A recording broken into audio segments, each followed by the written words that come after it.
एक दिन थुंग थुंग दारू पीते पीते अपनी बीवी और बच्चे के साथ ससुराल से घर लौट रहा था। थुंग थुंग एक देवड़ा था, फिर भी थुंग थुंग को दारू पीते देखकर उसकी पत्नी कभी कुछ नहीं बोलती थी, क्योंकि थुंग थुंग भले ही देवड़ा हो लेकिन कभी अपनी बीवी बच्चे को भूखा नहीं सोने देता था।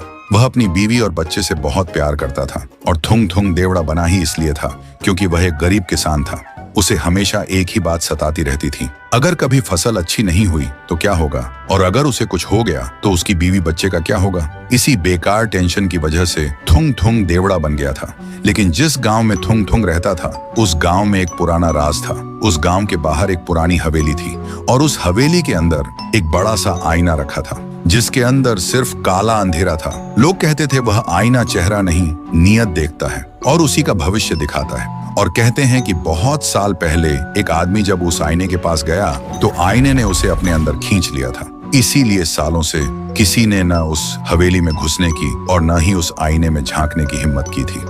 एक दिन थुंग थुंग उसी पुरानी हवेली के पास से अपने खेत की तरफ जा रहा था, तभी उसकी नजर उस हवेली पर पड़ गई। वह सोचने लगा, अगर ये आईना सिर्फ लोगों का भविष्य दिखाता है तो लोग इससे इतना डरते क्यों हैं? इसी सोच में वह धीरे धीरे हवेली के अंदर जाने लगा। लेकिन थुंग थुंग उस वक्त नशे में था, इसलिए उसे याद ही नहीं रहा कि वह आईना सिर्फ भविष्य नहीं बल्कि इंसान की नीयत भी देखता है। फिर वह हवेली के अंदर आकर चुपचाप उस अंधेरे आईने के सामने खड़ा हो गया और मन ही मन सोचा, बस इतनी सी दुआ है, मेरी मेहनत रंग ला जाए, मेरी बीवी बच्चे भूखे न सोए। और तभी आईने के अंदर उसका चेहरा नहीं दिखा बल्कि हरी हरी खेती लहरा रही थी, सुनहरी फसल हवा के साथ झूम रही थी और उसके घर से हंसी की आवाज आ रही थी। थुंग थुंग की आंखों में आंसू आ गए। वह बिना कुछ बोले आईने के सामने हाथ जोड़कर वहां से चला गया। पर यह सब गांव का एक चोर छुप कर देख रहा था।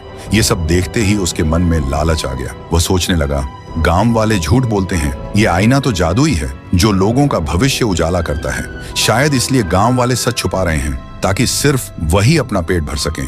क्या पता मैं भी आईने के पास जाऊं और एक ही दिन में कोई बड़ा हाथ मार लूं। ये सोचकर वह चोर भी आईने के सामने जा खड़ा हुआ और बोला, बैंक लूटूंगा, दुनिया का सबसे अमीर आदमी बनूंगा और जिंदगी भर ऐश करूंगा। जैसे ही उसने बोलना खत्म किया, आईने के अंदर का अंधेरा हट गया और लोहे की जेल के अंदर वही चोर कैद दिखा। आईने के अंदर उसका भविष्य नहीं, उसकी सजा दिखी।